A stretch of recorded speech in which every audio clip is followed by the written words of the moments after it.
Nessa aula, a gente vai fazer um resumo da fadiga para carregamentos combinados, que é o caso mais geral que a gente vai estudar.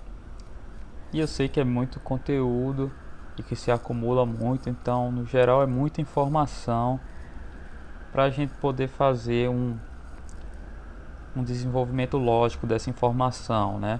Saber o que leva ao que, como ela se conecta. Então, eu fiz um diagrama aqui para mostrar como é que fica a fadiga nesse caso mais geral. Então a gente consegue dividir em três grupos.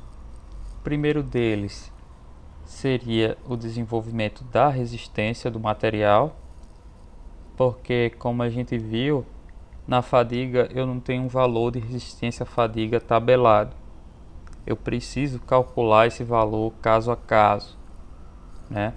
E aí tanto da resistência à fadiga, que é muito importante, que é o SFN, como do SE, que é aqui meu limite de fadiga.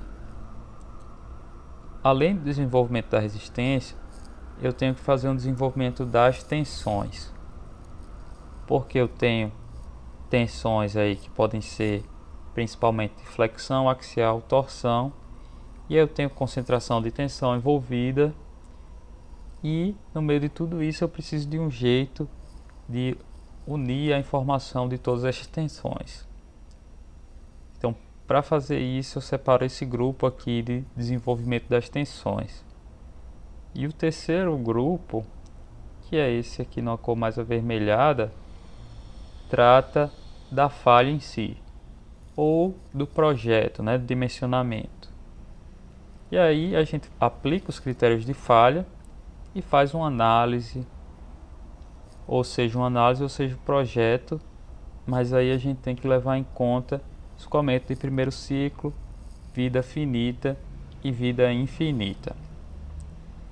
Então vamos lá, aqui para o meu desenvolvimento da resistência. Como eu disse, eu não tenho um valor tabelado para resistência à fadiga, então eu começaria aqui pelo SUT, que é um valor que eu tenho tabelado.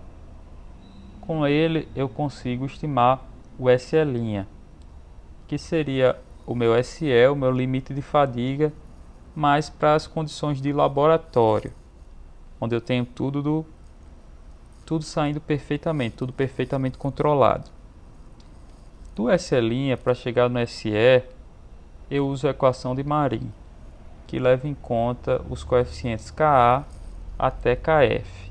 Cada um desses coeficientes ele faz uma adequação do SE', né? Ele faz uma mudança do que é feito em laboratório para o que é feito na prática e como isso acarreta na resistência do material. Então, com isso eu vou chegar numa informação do SE', ou do SE, que é meu limite de fadiga da peça real. Esse limite de fadiga é equivalente à resistência à fadiga para infinitos ciclos. Então, indo pelo outro lado, eu encontro aqui minha fração de resistência à fadiga e com ela eu consigo calcular minha resistência à fadiga para 1000 ciclos.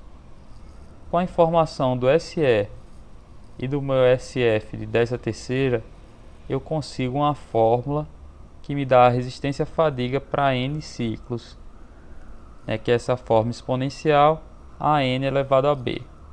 Ela tem validade de 1000 até 1 milhão e a partir disso se considera vida infinita. Então de 1000 ciclos até 1 milhão de ciclos. Feito isso, eu vou ter trabalhado todo o desenvolvimento da resistência do material, da resistência da peça. E aí eu venho para o desenvolvimento das tensões. Deixa eu reduzir um pouquinho. Pronto. Para a fadiga, vai ter uma diferença se essa da tensão, do efeito dela, de acordo com como essa tensão se comporta com o tempo. Para tomar esse efeito, a gente divide essa tensão numa componente alternada, na verdade uma componente de amplitude, e numa componente média. E aí eu vou fazer isso para todos os carregamentos que eu tenho atuantes, diferentes, né? Então eu vou fazer isso no meu carregamento de flexão, vou chegar a uma tensão normal de flexão alternada ou de amplitude e uma tensão normal de flexão média. Vou fazer isso para o meu carregamento axial e vou fazer isso para o meu carregamento de torção. Né? A diferença é que na torção eu não vou estar com uma tensão normal, mas com uma tensão cisalhante. Com isso, o que acontece é que eu ainda tenho que adicionar a essas tensões a informação da concentração de tensão. E aí essa informação vai ter que levar em conta o fator de concentração de tensão geométrico, que é KT ou KTS, a sensibilidade do meu material à concentração de tensões, que é a minha sensibilidade ao entalhe Q, e juntando essa informação eu chego no fator de concentração de tensão para a fadiga para cada um desses carregamentos, o de flexão, o de axial e o de torção, que aqui é para CKFS. Com isso eu consigo juntar a informação desses três carregamentos por meio da tensão equivalente de von Mises em duas tensões, a tensão equivalente alternada ou de amplitude e a tensão equivalente média. E aí, tendo feito o desenvolvimento da resistência e o desenvolvimento das tensões, a gente pode aplicar os critérios de falha. Né? Nos critérios de falha, eu vou usar as tensões e se eu estiver trabalhando ou projetando para a vida infinita, eu vou estar levando em conta o SE. Se eu estiver trabalhando, se eu estiver analisando, né, ou projetando para vida finita, eu vou usar o SFN. Dentro dos critérios de falha por fadiga, a gente tem o critério de Langer, o critério de Soderberg, o critério de Goodman, o critério de Gerber e o ASME elíptico. Utilizando o critério de Langer, eu consigo checar a questão do escoamento de primeiro ciclo e utilizando os outros critérios, aí é que eu vou analisar ou projetar, se for o caso, para a vida infinita, usando o SE, ou para a vida finita, usando o SFN.